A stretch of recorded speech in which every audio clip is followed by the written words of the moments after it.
I'm gonna make one of the half bases using the shape, using our universal oval cutter.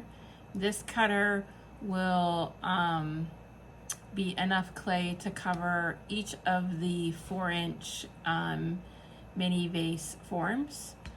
And then this is the back cutter. It's a coordinating cutter based off of the shape. So this one will be big enough for your formed piece of clay to sit on top, and you can make the connection by slipping and scoring, and then it gives you a little bit excess just to allow for some trimming. So I have a small slab here. This is B-Mix clay, Laguna B-Mix.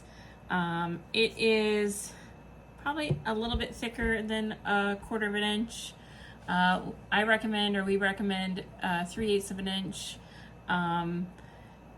when you're doing a slab, just to give you enough room to really stretch the clay around and get into all the details. Okay, so first thing I'm gonna do is I'm gonna add a little texture. So this is one of our 4-inch textured mats, and I'm just gonna place it on the clay.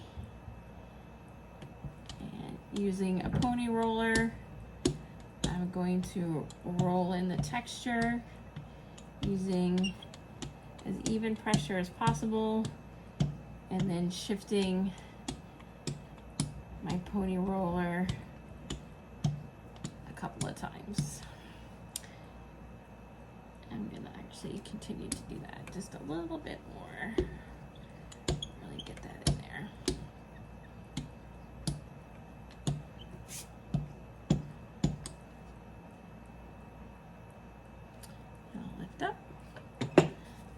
Release the clay a little bit. So we got our texture in. So then I'm going to take my universal cutter. This again is going to be the clay that you put on the outside of your form. And I will then cut the clay.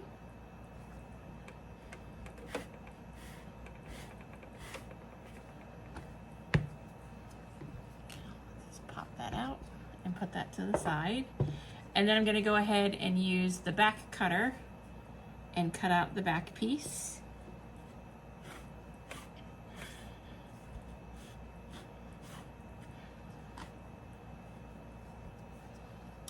We'll set that aside. I'm going to move this out of the way. And now we can prep our form. A little vase form. So I have cornstarch.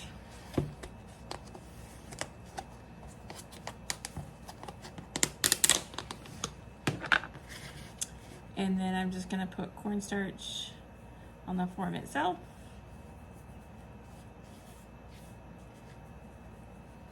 I've used this one a couple of times, so there's a little bit of buildup of clay dust, which is also nice. And then, let me move this before I spill it. Then I'm going to take my oval piece of clay that I cut with my texture, and I'm going to line it up. And I like to use my fingers of kind of like measuring to make sure that I have enough on both sides, but also the bottom. So this was designed so that there's enough clay to wrap around the bottom, and you don't have to create a separate piece or join a separate piece. So just want to make sure that you have enough clay to go around the bottom, and then I just simply form it over the form itself, or shape the clay.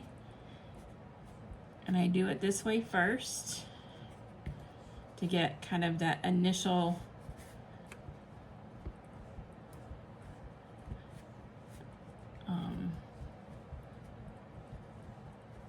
and then from here, what I do is I'll pick up my form in the clay, and I'll flip it over, and I'll use my hands to get this clay around the form itself into all the little sections or crevices, really getting the shape of our vase form.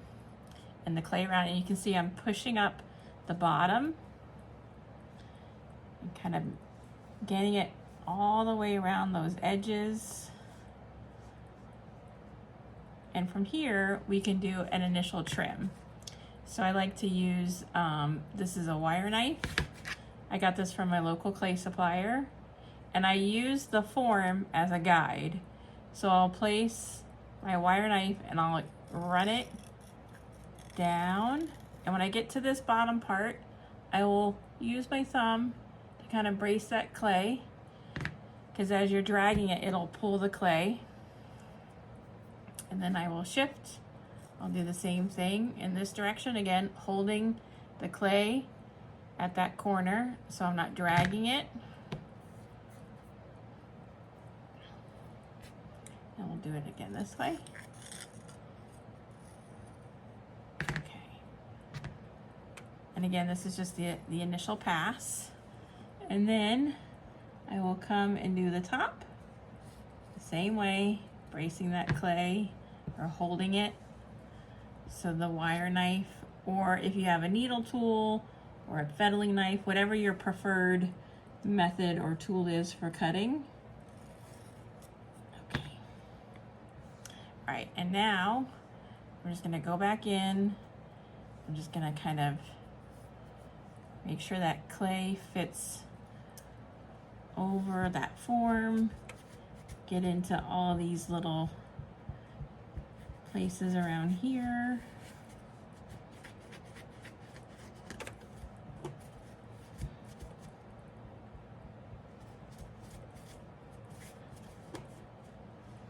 And I'll do another pass, just kind of finishing details, get off any excess. This clay is on the drier side, so it's gonna hold its shape pretty quickly. So I won't have to let it dry or set up. I'll be able to actually pull this form out. Let's do this, one more pass.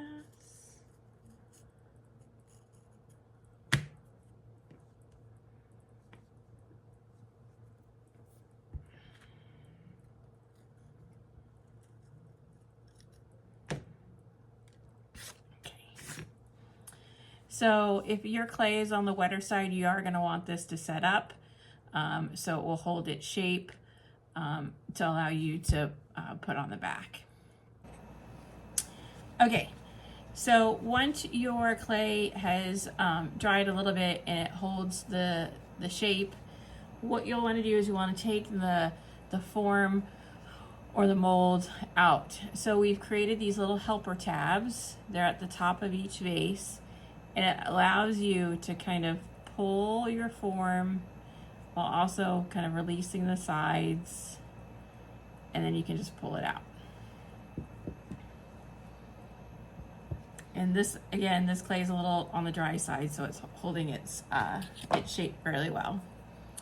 So now we're going to attach the vase to the back. So I'm going to use whatever your preferred tool is for scoring. I like these. I just dip it in some water and I will go around these edges. I guess this would be a bottom edge.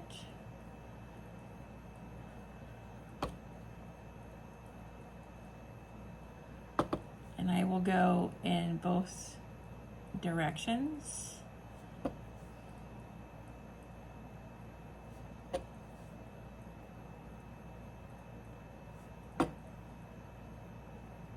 And I'm just dipping my tool just in a bowl of water.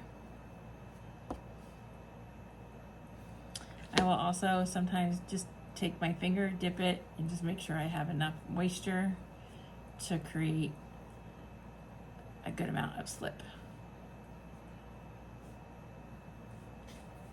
And then I'll take my tool and just go back in and do some additional scoring. I'll set that aside, and then I'm going to do the same thing to the edge of the back piece.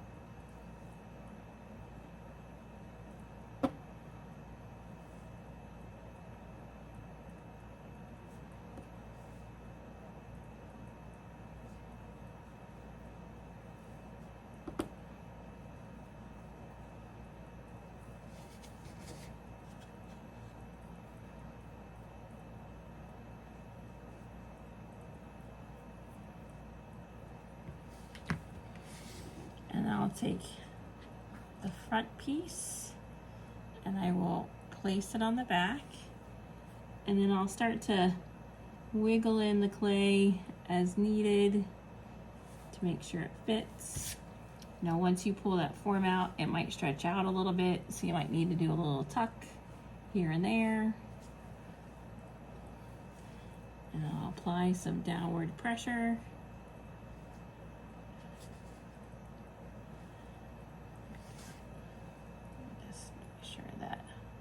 We have a good connection here.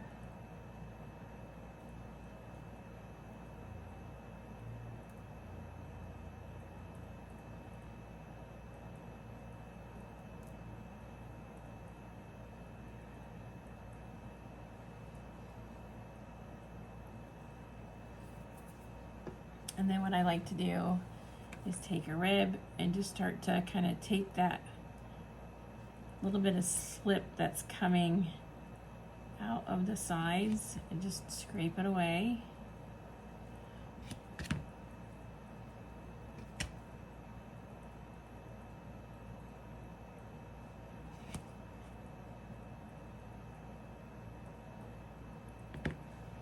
And then if you need to, this is where you can trim.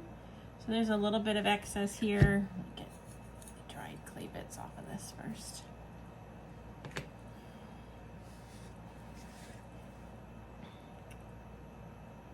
It just kind of allows you to run along that line, trim off any excess.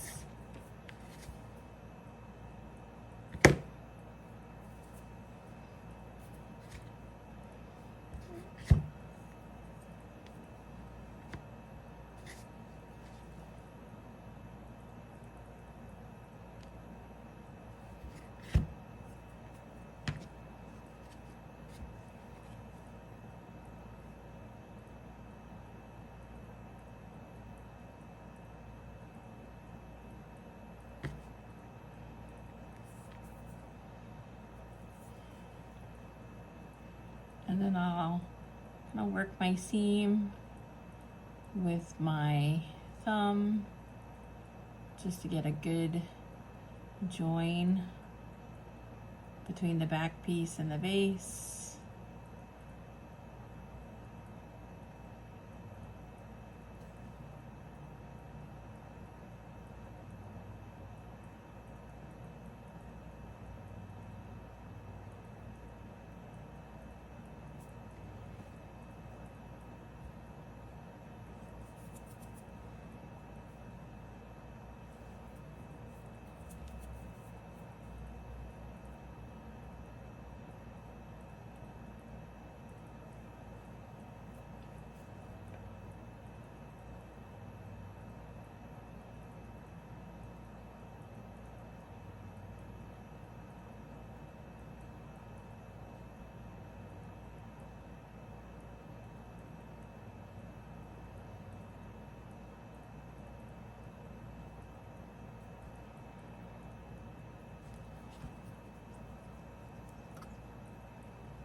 I also like to give it just a little tap on the bottom to flatten out that bottom a little bit. And then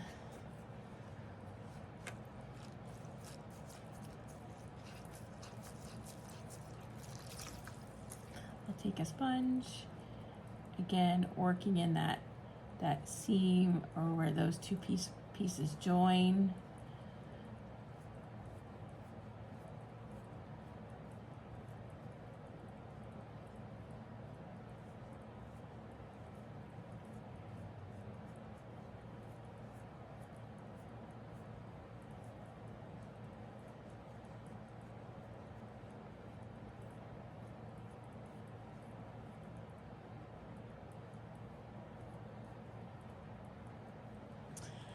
And then I will cover this with plastic and let it slow dry.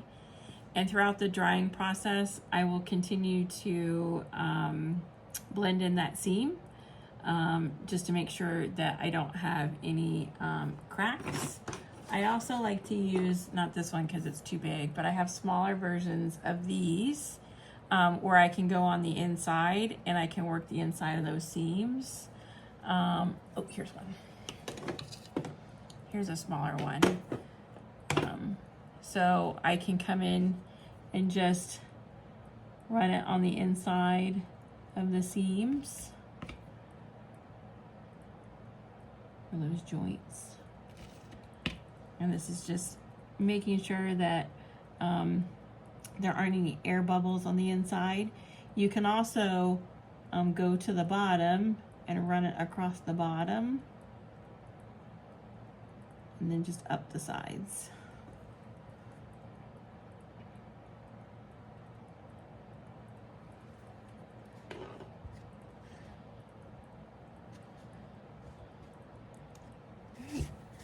And then there's our little half base.